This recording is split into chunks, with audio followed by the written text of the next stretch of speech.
main parks in Kyoto, and the cherry blossoms are just really quite spectacular. We can't even take enough pictures to have you really understand the beauty of this. This is really one of the awesome things I've ever seen.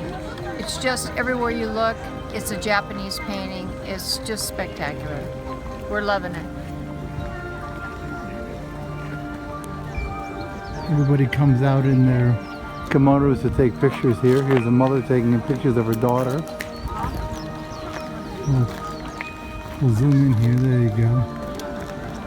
Isn't she beautiful? And everybody takes pictures. There you go. The mother has the camera. She's showing everything.